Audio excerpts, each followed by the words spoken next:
Hey, what is up, mortals? It is I, KiChanVA, here with a new video for you today. Welcome to Part 3, Season 1 of What If Kaminari Got OFA. I just wanted to greet you guys by saying sit back and relax. You're in for a treat. So, we begin. It took another week before the actual term started, but once it did, Kaminari and Mineta made their way into the school together, their excitement palpable. Are you ready for this, man? Kaminari squealed as they walked through the gigantic hallways of UA while looking for Class 1A. Heck yeah, I am, Mineta replied, his grin revealing a bit of a darker side to it. All that cool hero stuff we're gonna get to do. We'll get costumes and in-depth lessons from pros. And the girls. Gonna be honest, you're a little too excited about that last bit. But I do like that energy, so I'm gonna ignore it. 1A's right there, so let's head in, put this whole thing behind us, and just focus on orientation for today. Denki said as he led them to the door and threw it open, immediately gawking at the sight of several people he didn't know and consequently blocking the doorway. Hey, move out of the way! Mineta, who was standing right behind him, unfortunately couldn't see past the taller boy, resulting in him pushing Denki aside as he wedged his way in, nearly toppling the Pikachu look-alike to the floor, which elicited a few chuckles from the other students at Kaminari's expense. Holy crap! Kaminari muttered as he grabbed onto the wall to steady himself while making a mental note to ask All Might if he also gave one for all to his friend, as there was no way Mineta could push him out of the way so casually like that. Sorry about that, chump, Mineta whispered teasingly as the two made their way to a pair of seats in the front of the classroom and waited for the rest of their classmates to arrive.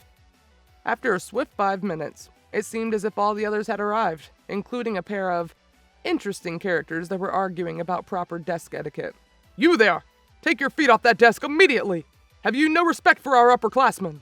A bespectacled boy exclaimed as he glared at a sandy-haired delinquent that was resting his feet on his desk, drawing the attention of the entire class. The hell'd you just say to me, Four Eyes? You some elitist or something? The boy grinned smugly as if he were enjoying his lecturer's annoyance. You! The screaming boy took a breath before continuing.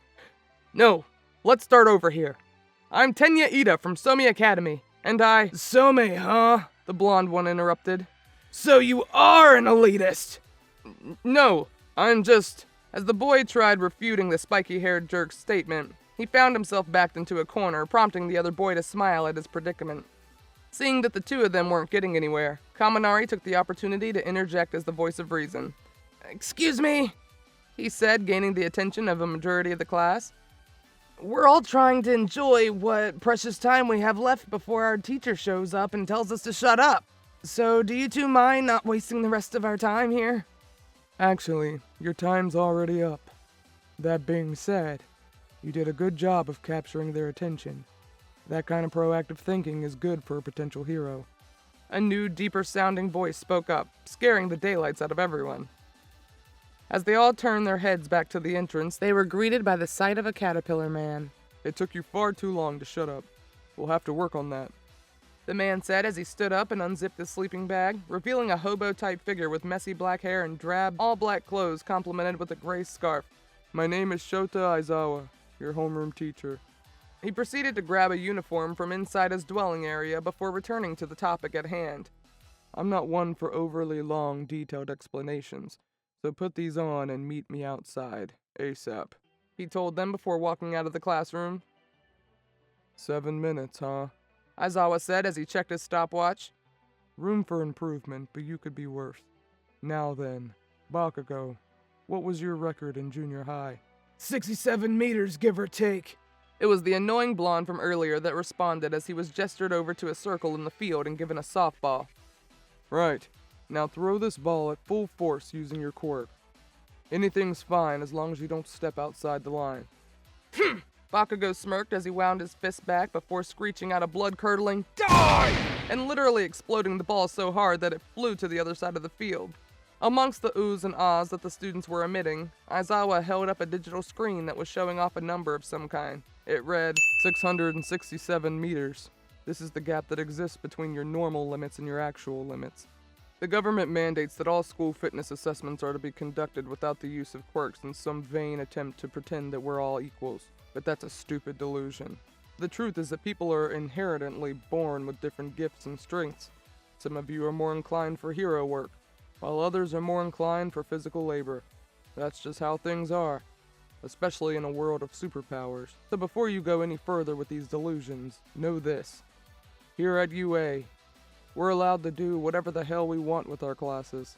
For you all, that means that we'll be skipping today's orientation in lieu of a quirk apprehension test. You'll be going through a series of tests in order to get a sense of your own limits and what you need to improve at. Then he smiled at them with a chilling grin that struck fear in their hearts. And to make sure you give it your best shot, I'll be expelling whoever gets last place. So do your best, or suffer the consequences for the rest of your life.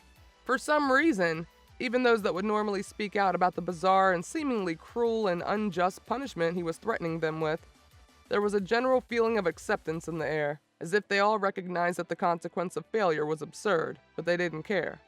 Even some of the more outspoken students, such as the pink girl from the entrance exam and a brown-haired girl with a permanent blush on her face, kept quiet despite wanting to protest. It was as if Aizawa's little speech had been designed to suck the spines out of each of them and force them to grow a backbone, if they wanted to keep up. So of course, that's what they decided to do. This video is sponsored by NordVPN. Staying safe online is an ever-growing difficulty, and hackers could exploit you. NordVPN allows you to change your IP address, making you harder to track, securing your privacy. In addition to providing you a safe passage through the web, you can also expand the reach of your favorite streaming services. Are you tired of going through 2, 3, or even 4 streaming services to watch your favorite anime? Well, with NordVPN, you can change your country and be able to binge shows like My Hero Academia, Naruto, and many others on your favorite streaming service with just a press of a button. Check out the link in the description to get 72% off when buying for 2 years, $3.29 a month. This deal is for a limited time, and thank you to NordVPN for sponsoring this video. The exercises themselves weren't complicated or new. They consisted of normal school things like the ball throw, standing long jump, 50-meter dash, and grip strength testing. The issue was figuring out how to incorporate their quirks in a lot of these scenarios when a lot of them were far too general to be useful. Kaminari, for one, was completely floored when thinking about how electricity was going to help him here. The only real use it would have would be in the ball throw, where he could use it similarly to that explosion boy. Aside from that, he didn't have any ideas.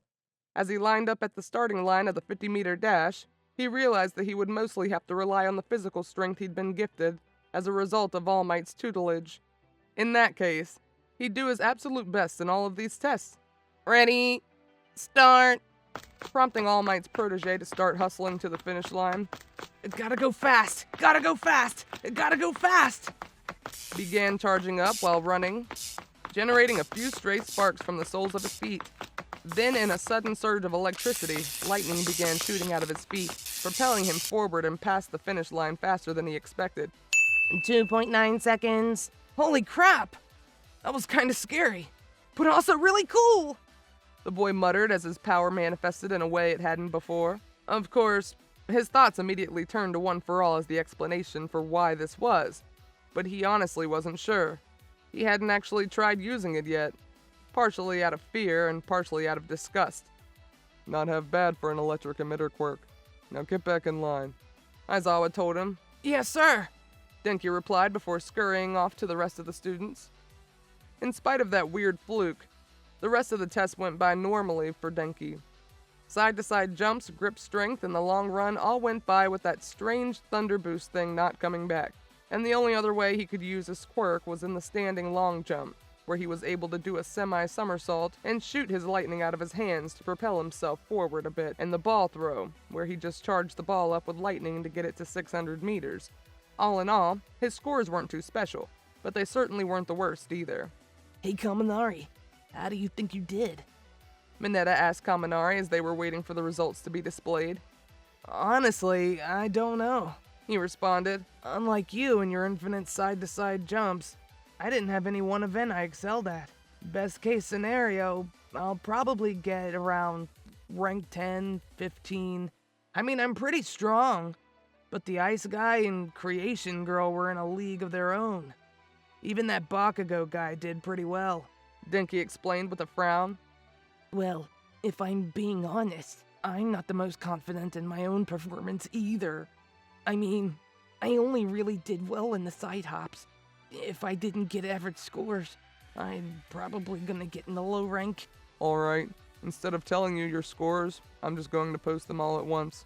So pay attention to the scoreboard. Aizawa explained to them as he pressed a button and displayed the results screen.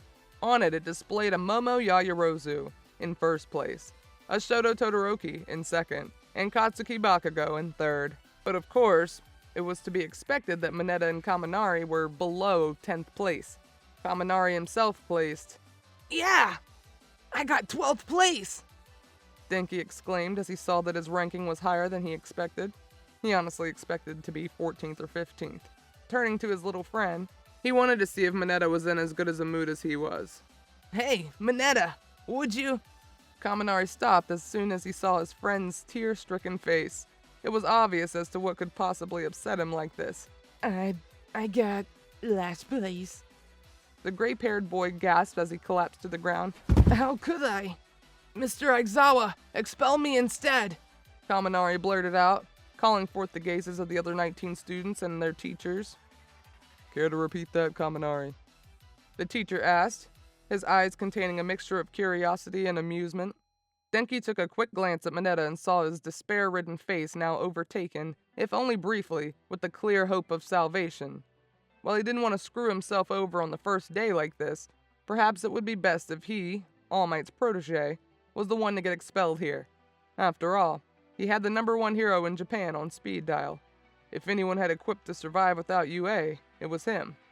I said, switch our places and expel me in Mineta's place, sir.